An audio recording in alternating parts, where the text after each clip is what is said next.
Good afternoon, YouTubers and Facebook chefs. My name is Steve Faulkner, and I'm here with my lovely assistant.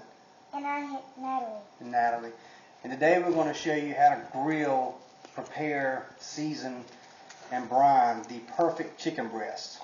Chicken breast can be really hard to grill for the simple fact you have that end that's really thick and meaty, and then you have the end that's very thin. You get the thin piece really done and really tough, and the thick part of the chicken breast gets underdone.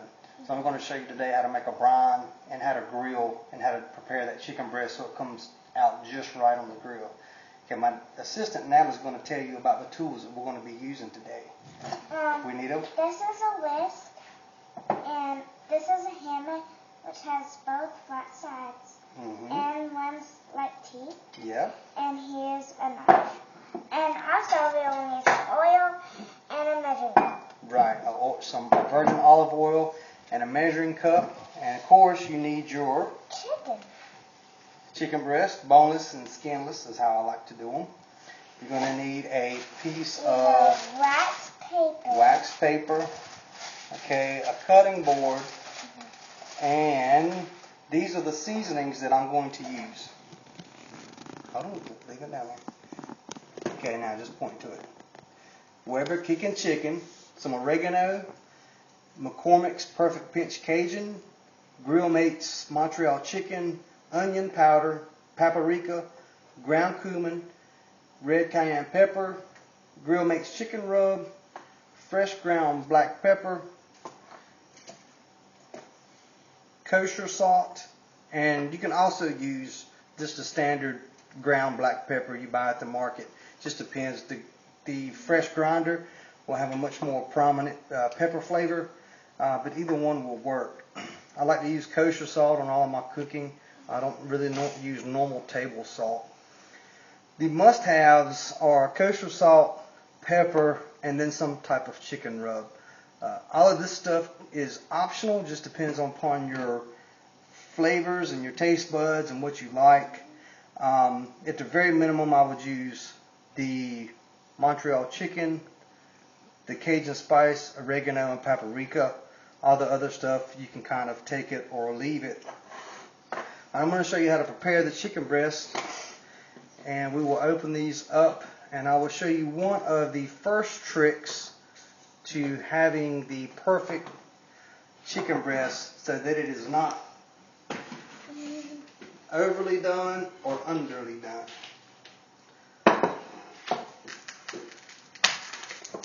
Can I touch the chicken? Hold on just a second. Let me get everything set up, get my spices out of the way. Lay your chicken out. Is that water?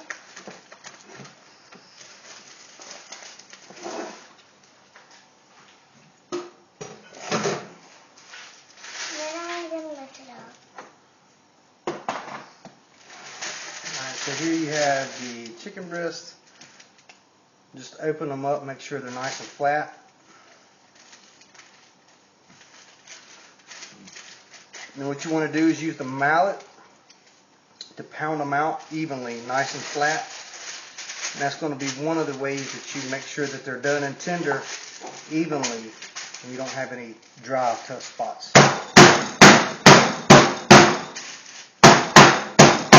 You just kind of go by feel, flatten them out a little bit, feel them.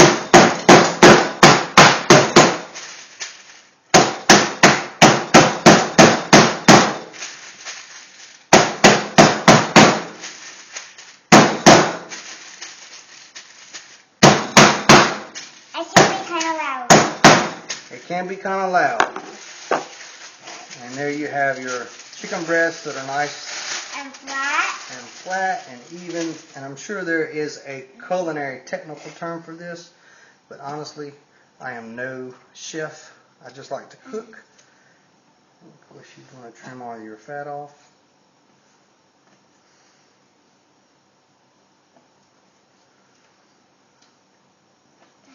Yes. Why does it touch the chicken? If you want to touch it. Okay, I want to. Just going to trim all your fat and edges off.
chicken, I'm going to set it to the side and we'll make our brine.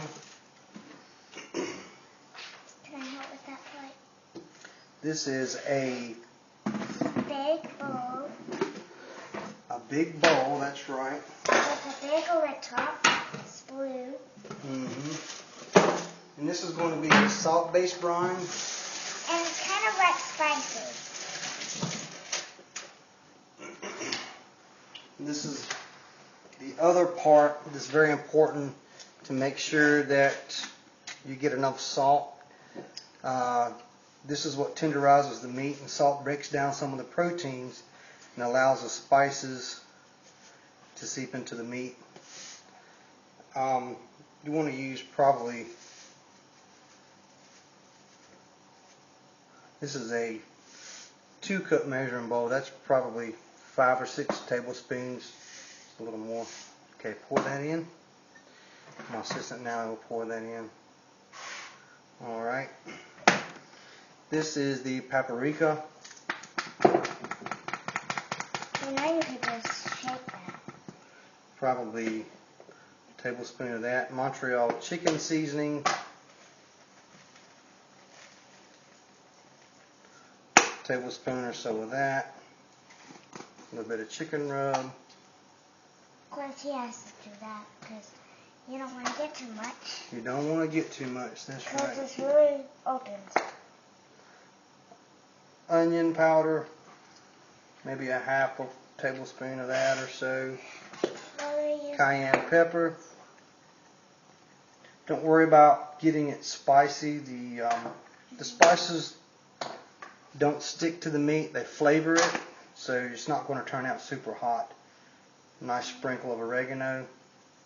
And the same thing with the salt. The salt doesn't necessarily stick to the meat. It does not. You will get some of the flavor. Black pepper, probably a tablespoon of that. Yeah. Maybe. Cajun spice, this is really good. I use it on a lot of my meat. This is McCormick Perfect Pinch Cajun. Tablespoon of that. And I think I have everything. Now when you make your brine, you want to make it with really hot water and dissolve the salt. And then you want to cool the brine down with ice.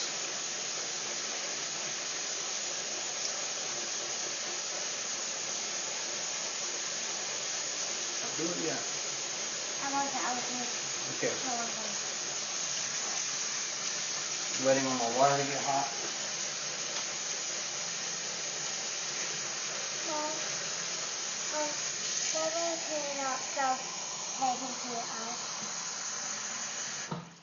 Okay, this is going to be about 2 cups of really hot water. Just pour it in your brine.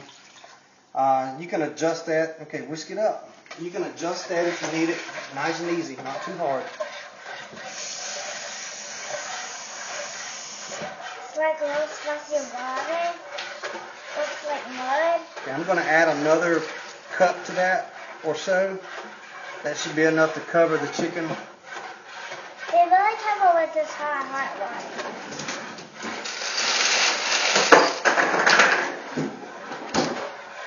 Alright, the salt should be dissolved, so I'm just going to put some ice in to cool that. If you leave the water hot, it starts cooking the chicken, so you want to definitely cool the water off before you put the chicken in. Yeah, continue to stir. A little faster. Can you do it the other way? Dissolve, kind of, there you go. Mix it all around.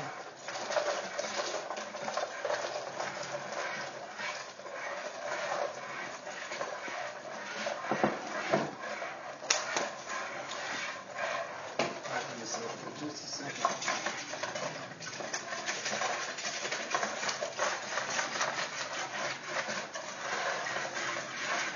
I'm going to put the lid on and shake Okay. it. Alright. No, we're not going to shake it. We're going to shake it. Okay, once your ice is mostly dissolved, you can just put your chicken breast in the brine. Just make sure they're all under the water, all submerged in the brine. Give them a couple turns here and there to make sure they're coated with the seasoning. And you want to let this brine about a minimum of an hour and a half.